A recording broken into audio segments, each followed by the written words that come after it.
అందరికీ నమస్కారం. కార్యక్రమం ప్రారంభించే ముందు గురువు గారు బ్రహ్మర్షి పత్రి గారికి ఒకసారి మనం ధన్యవాదాలు చెప్పుకున్నాం. మనం గత 78 ఎపిసోడ్ నుంచి ఒక విషయమే చెప్పుకుంటున్నాం. నాకు 56వ పార్టీ ఈరోజు. ఏంటంటే విషయం ఉపమాన జ్ఞాన సందేశాలు. ఇప్పుడు మనం చెప్పుకునే ఉపమానం ఏంటంటే, పాము కూరలు పీకితే ఎవరికీ హాని చేయలేదు, అలాగే మానవులోని చెడు తొలగిస్తే ఎవరికీ హాని చేయడు. అలా ఎవరైతే తనలోని చెడును పూర్తిగా తొలగించుకుంటాడో, ఎవరికి హాని చేయని స్థాయికి ఎదుగుతాడో వాడు పరిపూర్ణుడైనట్టు. తన వల్ల ఏ జీవికి కానీ, ఏ ప్రాణికి కానీ, ఏ మానవుడికి కానీ ఏమాత్రం హాని జరిగినా తను ఇంకా పరిపూర్ణుడు కాలేదు. కారణం ఏంటంటే తాను సామాన్య మానవుడు కాదు. తాను ఆత్మస్వరూపుడే, దైవస్వరూపుడే. అందరూ తనలాంటి వారే. మరి అందరూ తనలాంటి వారైనప్పుడు తన వల్ల ఎవరికి కష్టం కలిగినా, నష్టం కలిగినా, ఇబ్బంది కలిగినా ఇంకా పరిపూర్ణ స్థితికి వాడు ఎదగలేదు అని లెక్క. మరి ఎవరు ప్రవర్తిస్తారు అలా? తనలో ఏమాత్రం చెడు ఉన్నా అలా ప్రవర్తిస్తారు. అది తనకు నష్టం. ఆ పరిపూర్ణత్వాన్ని సాధించడానికి ఇంకా చాలా జన్మలు తీసుకోవాల్సి వస్తుంది. ఎంత నష్టం అది!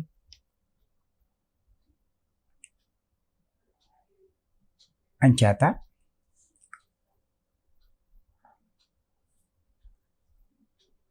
ఎన్నో మనలో ఉన్నటువంటి చెడు లక్షణాలు చెప్పుకున్నాం. చెడు అలవాట్లు, చెడు పనులు, చెడు మాటలు, చెడు తిండ్లు, చెడు గుణాలు, ఇలా ఎన్నో చెప్పుకున్నాం.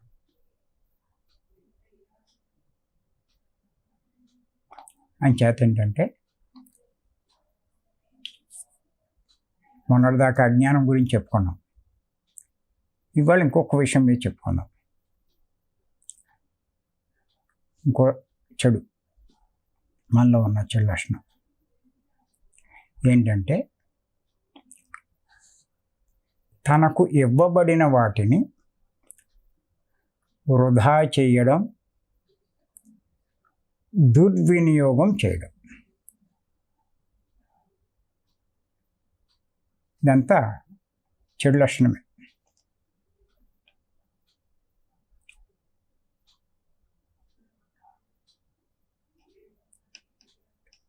ఎంచేతంటే మానవుడు ఈ భూలోకంలో ప్రవేశించినప్పుడు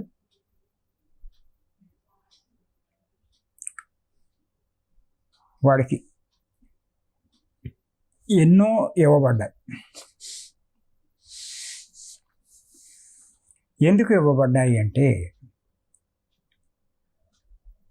తన లక్ష్యాన్ని సాధించుకోవడం కోసం, తన గమ్యాన్ని చేరుకోవడం కోసం.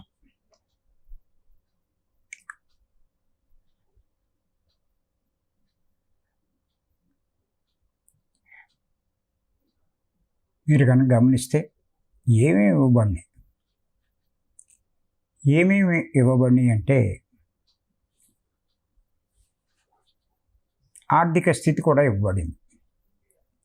ఎవడి అర్హతను బట్టి వాడికి ఆర్థిక స్థితి అంటే ధనం, అది ఇవ్వబడింది. ఇంకా ఏమి ఇవ్వబడింది అంటే మానవుడికి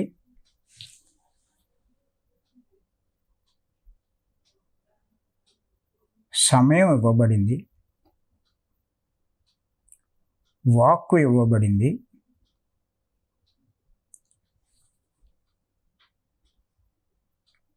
తెలివి, బుద్ధి ఇవ్వబడింది.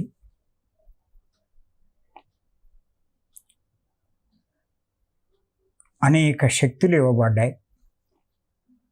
చూసే శక్తి, వినే శక్తి, వాసన చూసే శక్తి, పనిచేసే శక్తి, ఇలాగా ఎన్నో శక్తులు ఇవ్వబడ్డాయి.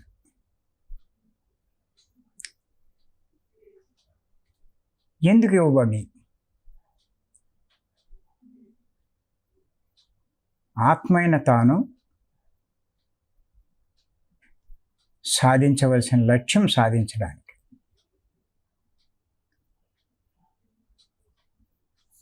కానీ భూమి మీదకి వచ్చిన తర్వాత, తల్లి గర్భంలోంచి జన్మ తీసుకున్న తర్వాత తను నిర్ణయించుకొచ్చింది మర్చిపోతాడు. తానెవరో కూడా తను మర్చిపోతాడు. తాను మానవుడు అనుకుంటాడు, అందరిలాంటి వాడిని అనుకుంటాడు. తనేం చేయాలో తనకు అర్థం కాదు. అందరూ ఏం చేస్తే చేస్తూ ఉంటాడు.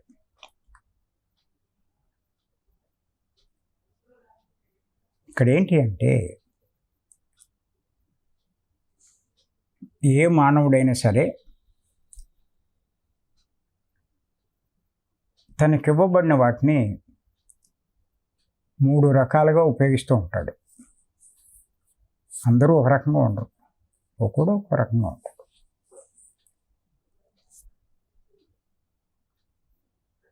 కొంతమంది నిర్వినియోగం చేస్తారు, అంటే వృధా చేస్తారు తనకి ఇవ్వబడిన వాటిని అన్నింటినీ కూడా. కొంతమంది దుర్వినియోగం చేస్తారు,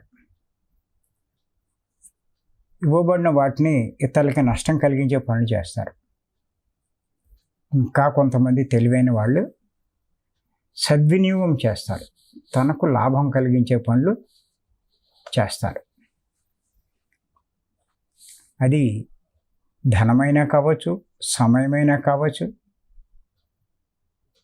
వాక్ అయినా కావచ్చు, ఏదైనా కావచ్చు.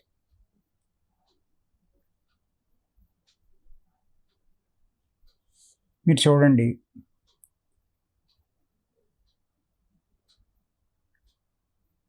నిర్వినియోగం అంటే వృధా చేయడం. ధనాన్ని వృధాగా తన సుఖం కోసం, తన సంతోషం కోసం, తన వారి కోసం ఖర్చు పెడుతూ ఉంటే అది నిర్వినియోగం అయిపోయింది, వృధా అయిపోయింది.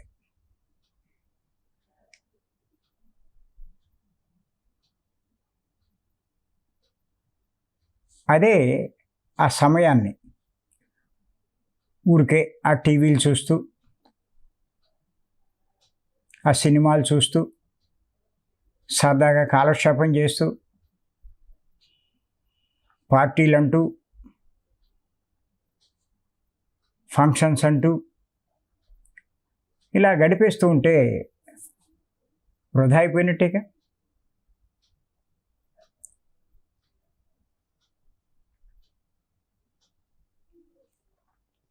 అలా వాక్కు ఊరికే మాట్లాడుతూ ఉంటారు. పత్రికలు కూడా తిడుతూ ఉంటారు అస్తమానం. ఎందుకు వాళ్ళతో వీళ్ళతోటి ఊసిపోయిన కబుర్లు ఎందుకంటారు? ఎందుకు నీ వాక్కును వృధా చేస్తావు? నీ శక్తిని ఖర్చు పెట్టుకుంటావు. తిడతారు, చాలాసార్లు తిడతారు, తిట్టారు.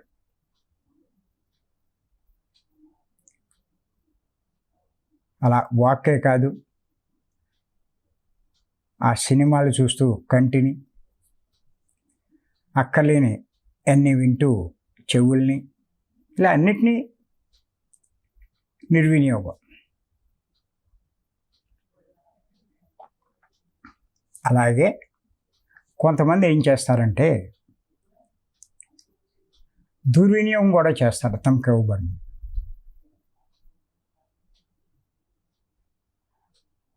తన ధనాన్ని కక్ష సాధింపు కోసం, ఇతన్ని చంపడానికి, ఇతర కాళీ చేతులు తీయడానికి, ఇతన్ని నయం చేయడానికి, ఇంకా కొంతమంది ఆ జీవుల్ని చంపడానికి,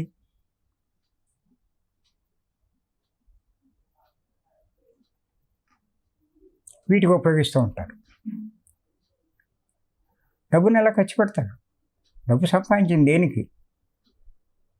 తినకపోతే ఎలా, ఎంజాయ్ చేయకపోతే ఎలాగా అంటూ అదంతా నిర్వినియోగమే, అంటే వృధా చేయడమే, అలా దుర్వినియోగం చేయడమే.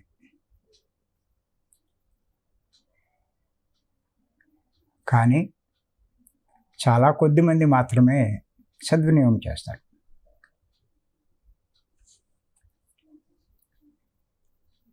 ఏం చేస్తారంటే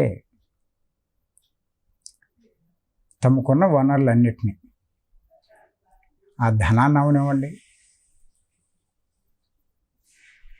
సమయం అవనివ్వండి, వాక్ అవనివ్వండి, ఏదైనా సరే సద్వినియోగం చేసుకుంటారు. అంటే సేవలకు ఉపయోగిస్తారు, దానాలు చేస్తారు, పుణ్యకార్యాలు చేస్తారు, సత్కర్మలు చేస్తారు. ఇవన్నీ వాళ్ళకి లాభించేవే.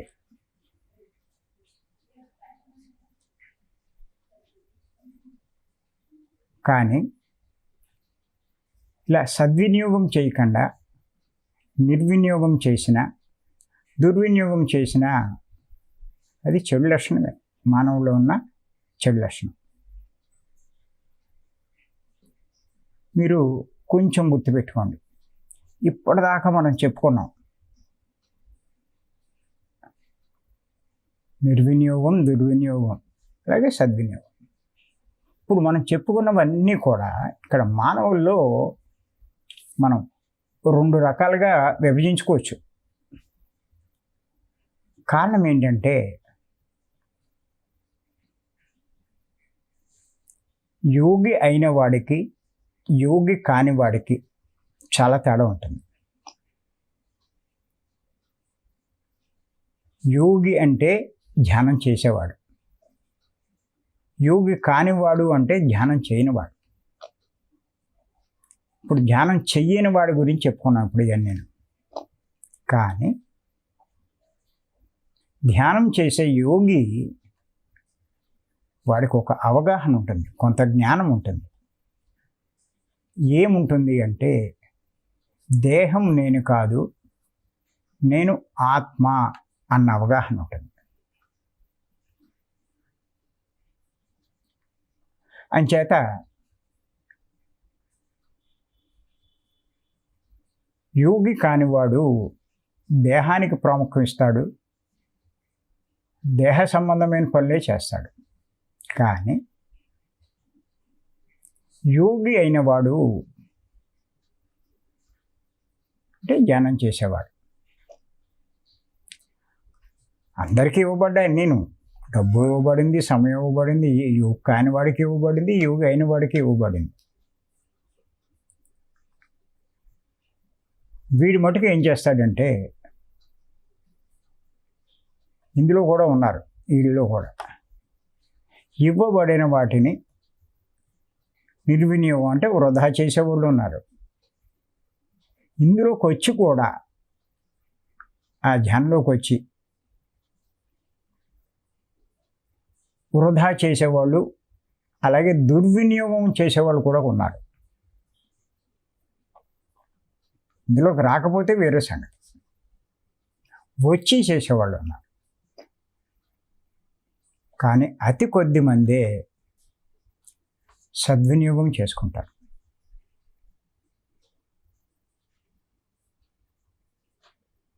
ఎలాగో చెప్తాను నేను.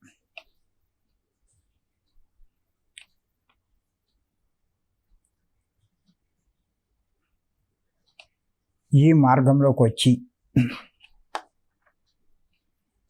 మీ ధనాన్ని ఆత్మకు లాభం కలిగించే పనులకు కాకుండా మీరు ఇంకే పనులకు ఉపయోగించినా వ్యర్థం చేసినట్టే. మీకు ఇవ్వబడిన వాటిని వ్యర్థం చేసినట్టే.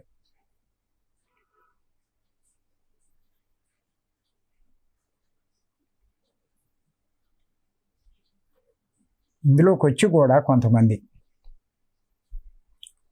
డబ్బుకు ఆశపడతారు, ఇతన్ని మోసగిస్తారు, ఇంకా రకరకాల స్వార్థపూరితమైన పనులు, వాళ్ళని ట్రాప్ చేస్తారు, వీళ్ళని ట్రాప్ చేస్తారు, మాయ మాటలు చెప్తారు. ఇలా చేసేవాళ్ళు కూడా ఉన్నారు. ధ్యానం పేరు చెప్పి అన్నీ చెప్తారు.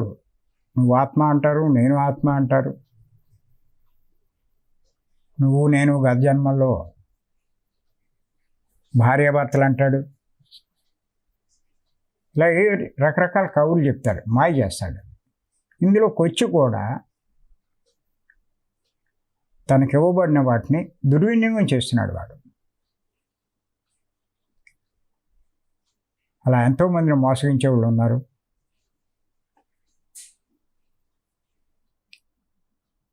తప్పుడు పనులు చేసేవాళ్ళు ఉన్నారు. వచ్చి కూడా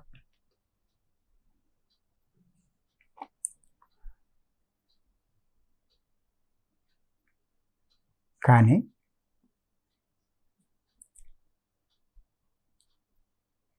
ఈ యోగ మార్గంలోకి, ధ్యాన మార్గంలోకి వచ్చిన వాళ్ళు తమకు ఇవ్వబడిన వాటిని సద్వినియోగం చేసుకోగలిగితే వాడి జన్మ ధన్యం. మరి ఎందుకు సద్వినియోగం చేసుకోలేరు? వాళ్ళు ఉండే చెడు లక్షణమే, ఇంకా పోలేదు ఆ లక్షణం. ఇందులోకి రాకముందు అలాగే ఉన్నాడు, ఇందులోకి వచ్చాక అలాగే ఉన్నాడు.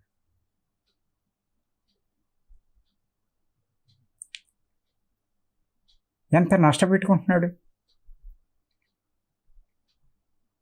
ఏ మానవుడైనా సరే ఒకటే చెప్తున్నాను నేను, భూమి మీదకి వచ్చిన తర్వాత ఆత్మకు లాభం కలిగించే పనులు కాకుండా ఇంకే పనులు చేసినా తన్ను తాను నష్టపెట్టుకున్నవాడు. ఇంచేతంటే ఆ జన్మను వృధా చేసుకున్నాడు. అదే సద్వినియోగం చేస్తే ఆ జన్మను పూర్తిగా సద్వినియోగం చేసుకున్నవాడు అవుతాడు. మరి అలా నష్టపెట్టుకున్నవాడు మళ్ళీ ఎన్నో జన్మలు తీసుకోవాలి. తీసుకోవాలంటే తీసుకోవచ్చు, అంత తేలికేం కాదు, అసమస్య కాదు జన్మలు తీసుకోవడం అంటే. ఒక్కొక్క జన్మ పుట్టవ్వాలి అంటే ఎన్ని పాటలు పడుతున్నామండి, ఎన్ని కష్టాలు పడుతున్నామండి. ఎవ్వరి జీవితం సాఫీగా ఉందండి. నాకు చాలా ఆశ్చర్యం వేసింది. నిన్న యూట్యూబ్లో ముఖేష్ అంబానీ కొడుకు కొత్తగా పెళ్ళి అవుతున్నాడు.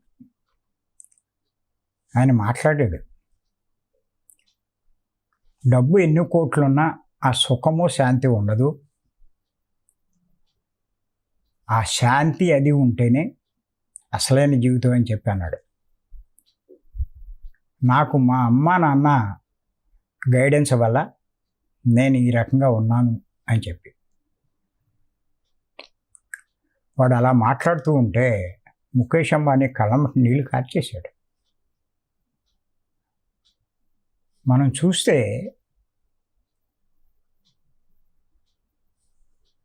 15,000 కోట్లు ఎట్టి ఇల్లు కట్టాడు బొంబాయిలో, 24 అంతస్తులు, 160 కార్లు ఉన్నాయంట.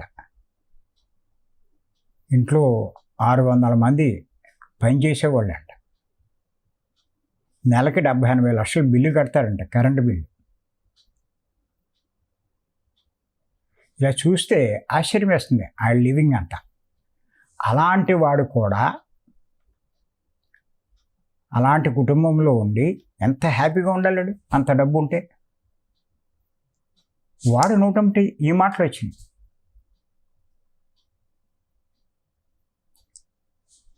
అంటే దీన్ని బట్టి నాకు బాగా అర్థమైంది, డబ్బు ప్రధానం కాదు అన్నది బాగా అర్థమైంది. ఇంకా మనకు ఆ అనుభవం రాలేదు. వాడికి డబ్బు ఉంది కాబట్టి అనుభవం వచ్చింది. ఎన్నో లక్షలు కాదు కోట్లు జీతం పొందే ఆయన మేనేజర్ లాంటి వాడు రాజీనామా చేసే పోస్టుకి కోట్ల మీదే అతని జీతం. మెయిన్ కీ రోల్ పోషిస్తాడంట అక్కడ, అసలు అక్కడ అందులో.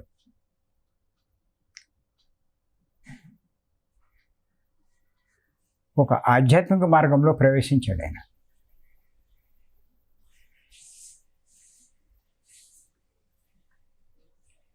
అంటే ఈ డబ్బు ఇవన్నీ శాశ్వతం కాదు.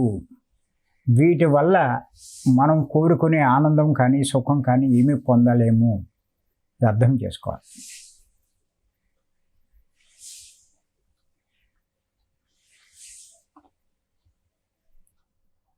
ఆ రియలైజేషన్ వచ్చిన తర్వాత అవన్నీ వదిలేస్తున్నారు తృణప్రాయం కన్నా.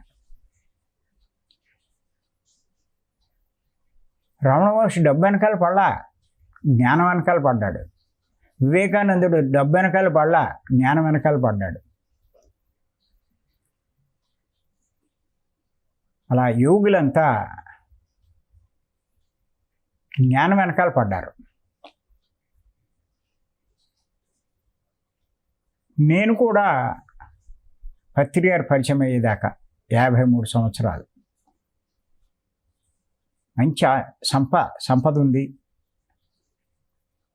సంపన్న కుటుంబంలో పుట్టాను. మంచి వ్యాపారాలు ఉన్నాయి, బాగా సంపాదించాను. ఏదో వెళ్తే ఏదో లోటు, పూర్తి తృప్తి లేదు. కానీ ఇన్ని ఉన్నా, ఎన్ని చేసినా, ఎన్ని వ్యాపారాలు ఉన్నా, అన్ని చేసినా పత్రి గారు పరిచయం అయ్యి ఆయన ద్వారా నువ్వు దేహం కాదు, నువ్వు ఆత్మ అన్నది తెలుసుకున్నాను. బాగా అర్థం చేసుకున్నాను. వెంటనే వ్యాపారాలన్నీ ఆపేశాను. ఇక నా సంపాదనలు ఆపేశాను. నా లైఫ్ పూర్తిగా మారిపోయింది. అది కాదు జీవితము. నేను ఆత్మను. నాకు కావాల్సిన డబ్బు కాదు, నేను పడవలసింది డబ్బు వెనకాల కాదు, నాకు కావాల్సింది జ్ఞానము. నేను జ్ఞానం వెనకాల పడాలి అని. అప్పటిదాకా అయ్యో కొన్ని దానాలు చేశాను, సేవలు చేశాను, అన్నీ చేశాను. అవేం తృప్తి ఇచ్చేవి కావు. పత్రి గారి పరిచయం అయ్యాక ఆయన మార్గంలో ఆత్మ సేవలకు సంబంధించిన విషయాలన్నీ తెలుసుకున్నాను నేను. అంటే మనకున్న వాటిని అన్నిటినీ కూడా, ధనమేటి, సమయమేటి, వాక్కేటి, శక్తినేటి, తెలివినేటి, పనిచేసే శక్తి ఏంటి, ఏదైనా సరే ఆత్మలాభానికి మనం ఉపయోగించగలిగితే పూర్తిగా సద్వినియోగం చేసుకున్న వాళ్ళం అవుతాం. అంటే వాడిలో ఉన్నటువంటి ఆ చెడు లక్షణం పూర్తిగా పోగొట్టుకున్నవారు అవుతారు. అది పత్రిక పరిచయం అయ్యాక నాకు అవకాశం వచ్చింది. అంతకుముందు తెలీదు, ఆ జ్ఞానం లేదు. ఈ జ్ఞానంలోకి రాని వారు, ఆత్మ నేను అని తెలియని వాళ్ళు ఎంతోమంది ఎన్నో సేవలు చేస్తున్నారు. దానాలు చేస్తారు, అన్నదానాలు చేస్తారు, ఎక్కడెక్కడికో వీళ్ళు చేస్తూ ఉంటారు. ఆ మానసరోవరాలతో ఉండే దారిలో మరి నిజంగా అక్కడ ఏమీ దొరకని చోట ఆ మార్వాడీలు వాళ్ళు, ఆ నార్త్ ఇండియన్స్ అన్నీ వాళ్ళకి వసతులు కల్పిస్తారంట అక్కడ. అది ఒక పుణ్యం అనుకుంటారు వాళ్ళు. కానీ నేను ఆత్మ అని తెలుసుకున్నవాడు ఆత్మ కార్యాలే చేస్తాడు, ఆత్మ సేవలే చేస్తాడు. అది అన్నిటికంటే హయ్యెస్ట్ అన్నది వాడికి అర్థమవుతుంది. అది ఈ ఆత్మ మార్గంలో పత్రిక ఎన్నో చెప్పారు. మన వాళ్ళకి కొన్ని ఎక్కినాయి, శాఖార ర్యాలీలు అంటారు, ఇంకా అదే పట్టుకుంటారు. అది ఒకటి. పిరమిడ్లు కట్టడం, అది కూడా ఒక పార్ట్, చిన్నదంతే. ధ్యానం చెప్పడం, ధ్యానాన్ని ప్రచారం చేయడం, ధ్యానం క్లాసులు నిర్వహించడం, ఇది కూడా ఒక పార్ట్. అన్నిటికంటే గొప్పది ఏది అంటే ఈ ధ్యానం ద్వారా సంపాదించుకున్న జ్ఞానాన్ని పత్రికలాగే అందరికీ పంచడం. ఇది హయ్యెస్ట్, గుర్తుపెట్టుకోండి.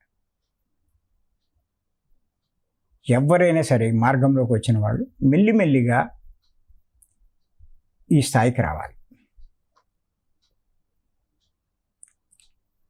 అప్పుడు మీలో ఉన్నటువంటి ఈ చెడు లక్షణం పూర్తిగా తొలగిపోయినట్టే. తనకు ఇవ్వబడిన వాటిని వృధా చేయడము, దుర్వినియోగం చేయడం అన్నది చెడు లక్షణం.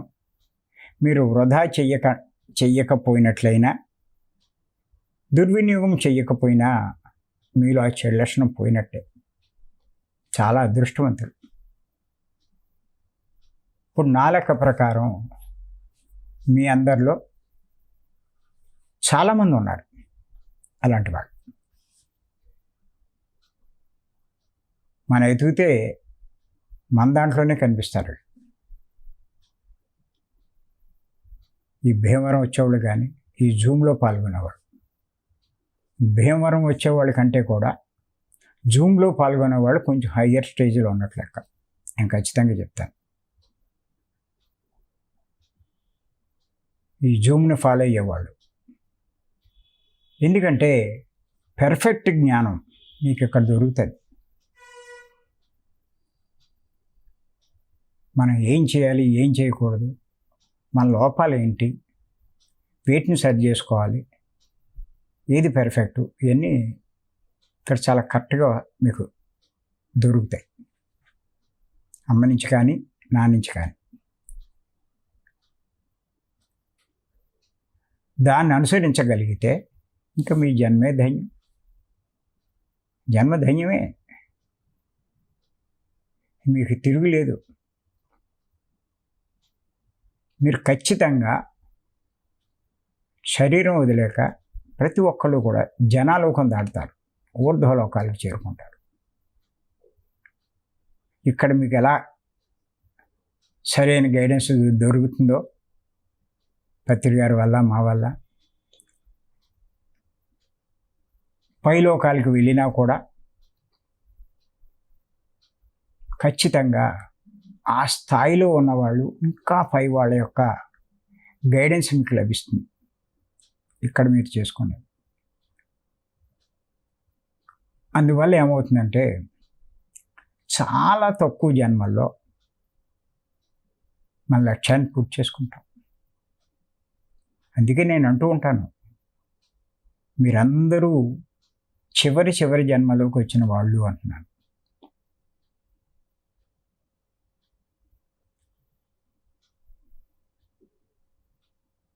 ఎంతో అదృష్టవంతులు అంటారు. చేత కొంచెం శ్రద్ధ పెట్టండి. నేను ఈరోజు చూశాను, చాలా పర్ఫెక్ట్గా జాయిన్ అయ్యారు. ఎప్పుడు మీద కూడా చాలా బాగా జాయిన్ అయ్యారు. 4కి 100 మంది పైచలు జాయిన్ అయిపోయారు. ఎప్పుడు 40-50 మంది అయినా. రేపు ఇంకా ఇంప్రూవ్మెంట్ కనిపించాలి. ఇంచుమించు 230 మంది దాకా జాయిన్ అవుతున్నారు. ధ్యానం అయిపోయాక ఇంకో 100 మంది దాకా జాయిన్ అవుతున్నారు. ప్రయత్నించండి. 2 GB డేటా వేసుకుంటే మీకేమి ఇబ్బంది లేదు, చూసుకోండి మీరు. జియో అయితే 749 రూపాయలు 90 రోజులు వస్తుంది 2 GB. ఇది అయితే 750 రూపాయలు ఎంతో ఉంటుంది. ఎయిర్టెల్ అయ్యి మీకు పూర్తిగా సరిపోతుందండి. పొద్దున్నే 4 గంటలకు మీరు జాయిన్ అయినా క్లాస్ అయ్యేదాకా మీ డేటా ఏమీ తేడా రాదు. ఇంచుమించు 3 నెలలు ఏముంది, 200-250 పెద్దది. నేను అదే చెప్తుంటా, డబ్బు దీనికి ఉపయోగించండి అని చెప్పి. నేను ఏమంటున్నానంటే ఈ లోకధనాన్ని జ్ఞానధనంగా మార్చుకోండి అని. ఇప్పుడు ఈ డేటా కోసం, ఈ ల్యాప్టాప్ కోసం, వీటి కోసం మీరు ఖర్చు పెట్టింది వృధా కాదు. మీరు సినిమాకి వెళ్ళి వస్తే వృధా, సినిమాలో 1000 రూపాయలు ఖర్చు పెడితే వృధా.